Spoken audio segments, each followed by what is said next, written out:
This interview is being presented by Intimidation Clothing. Impose your will. Uncivilize. Don't talk about it. Be about it. Be a beast among men. Adrenaline Training Center. Up your game. Change the way you train. TheDailyPunch.net. Have you gotten your Daily Punch? Area 51 Fight Gear, and MMA Mind Power. Late Night MMA Radio is live Monday and Thursdays, 10 p.m. Eastern, 7 p.m. Pacific. Call into the show to win MMA merchandise. www.latenightmma.com. Join the revolution. Yeah, what about it? Um, Anything you can reflect back onto that fight?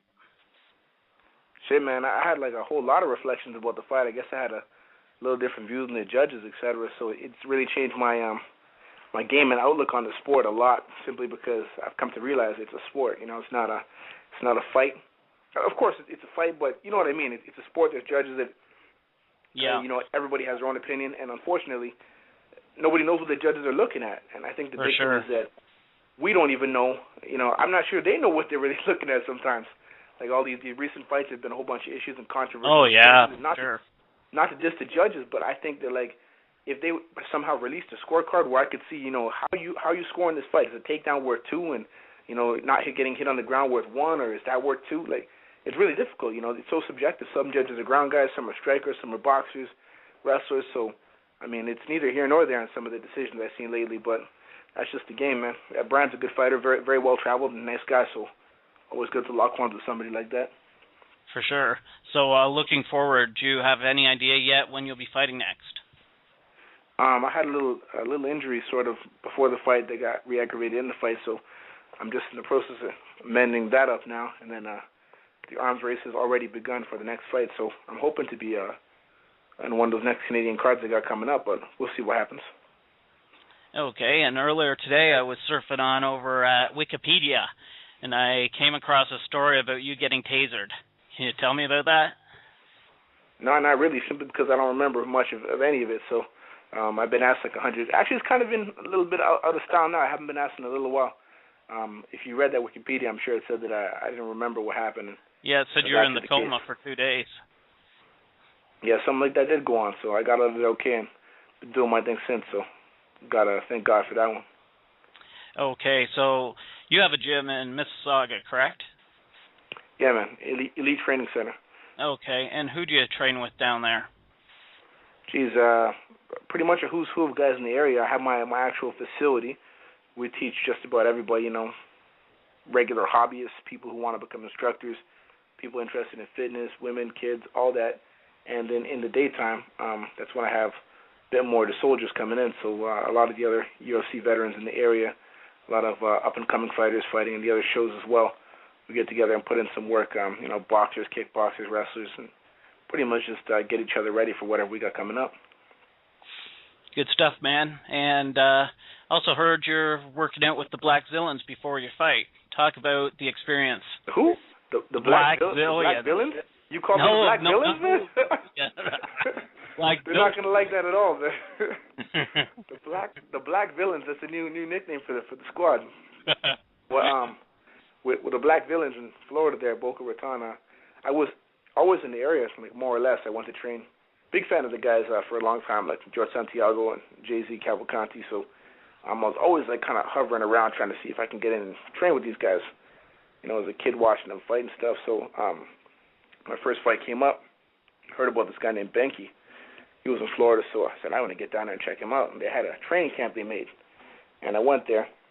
I didn't get a chance to train with George or Jay-Z at the time, but I kind of set my roots there, made pretty good friends with some of the guys. So I went back a second time for my training camp in Jupiter now. The guys up at the Armory. And the third time I went back finally, I managed to hook up with, just by luck or I guess timing, Rashad and Glenn Robinson and these guys set up this training camp, otherwise known as the Black Villains or Black Zillions or whatever you call them. Right. That's hot, man. You're going to love that. Put that on Twitter after the Black Villains. No, but the camp was made, and a whole bunch of really, really talented guys over there, so it's just been phenomenal, man. Every day I hear so many news coming down. Awesome stuff, man. Have you ever had a problem making the weight cut? Oh shit. My issues haven't really been making the weight because I'm not overly huge for the weight at all. Some guys are just gigantic. You know, you see them and it's like incredible that the guy could possibly make the weight.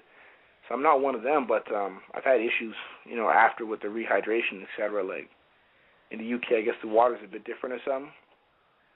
Oh yeah. I didn't really have a great time there with the rehydration or whatever it was. My legs were like real tingly and just didn't feel good. So that's some of that stuff that, you know, as a fan, people don't really understand. And when you see a guy have a poor performance or, you know, whatever, have trouble making the weight, there's a lot of issues that come into effect there, and people just kind of throw these guys under the bus. And I mean, sometimes it's a lot of factors. For sure. This weekend there's a big fight in the UFC in the welterweight division. Campman Thiago Alves. What'd you think of this fight? Don't ask me about who's gonna win because I don't have a crystal ball, so I couldn't tell you. But I'll be watching like the rest of you guys. Big fan of both of those guys, and should be a very interesting fight. And stylistically, they're they're not that far off. I just think Thiago's probably a bit more aggressive on the stand-up, and obviously Martin a bit more aggressive on the ground. So should be interesting. For sure, man. For sure. Would you like to thank any of your sponsors or promote your Twitter or webpage? Right, God, man. Yeah, my Twitter is C Prince. That's like the letter C and then Prince.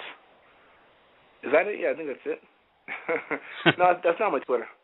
No, sorry, my Twitter is Claude the Prince. That shows how often I'm on that thing. So my full name at the Prince, and then my website is MississaugaElite.com. In terms of sponsors, it's up and down, but definitely got to thank Jacko Athletics and my brothers over at the Black Villains / Black Zillions training camp because they stepped the game up to the next level. And of course, my boys locally that help me train on a daily basis, and that's a big part of the team that a lot of people forget. So all the guys over at Toronto BJJ, Elite Training Center, you know, boxing coaches, kickboxing coaches, everybody that helped me do the work.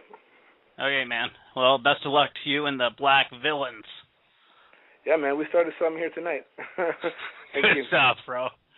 Thank you.